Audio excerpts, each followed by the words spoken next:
अस्सलाम वालेकुम दोस्तों, उम्मीद कि आप सब खैरियत से होंगे। आज हमारा मौजू है गलतफहमी क्या है, आइए जानते हैं।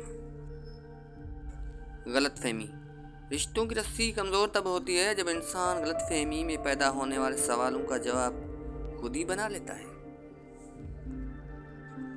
अल्फाज का चुनाव सोच समझ कर करें। आपके अल्फाज आपकी तरबियत, ख़ानदान और आपके मिजाज का पता देते हैं।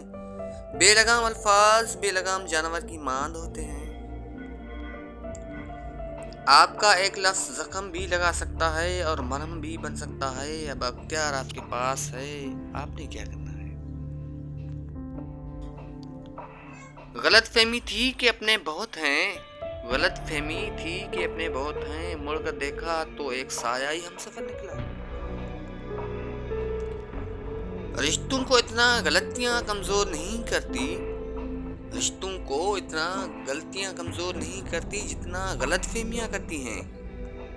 हाँ, आपको कोई अगर तंज करे तो ये कहना, हमारे किरदार के दागों पे तंज करते हो, हमारे किरदार के दागों पे तंज करते हो, हमारे पास भी है आईना, दिखाएं क्या। किसी की गलतियों को बेनकाब ना करो, किसी की गलतियों को बेनकाब ना करो, खुदा बैठा है तुम हिसाब ना करो।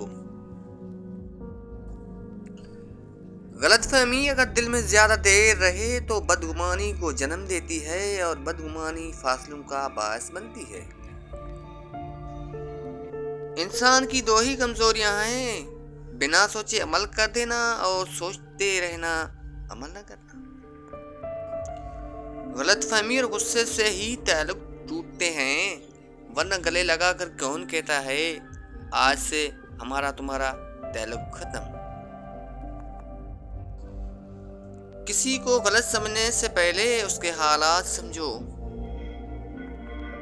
हज़रत अबू हुरैरा रज़ियल्लाहु अन्हु से रिवायत है कि रसूलुल्लाह सल्लल्लाहु अलैहि वसल्लम ने इरशाद फरमाया कि तुम दूसरों के मुतल्लिक बदगुमानी से बचो, क्योंकि बदगुमानी सबसे झूठी बात है।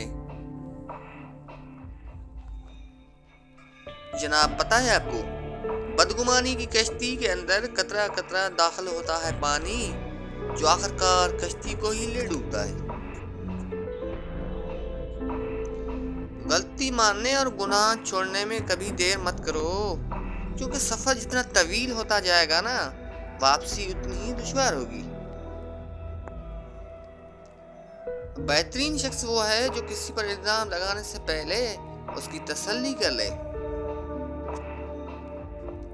गलतफहमियां दूर ना की जाएं तो वो नफरतों में तब्दील हो जाती हैं। गलतफहमी छोटी हो या बड़ी इतनी जहरीली होती है कि सालों के सुनहरी पल को खाक में मिला देती है।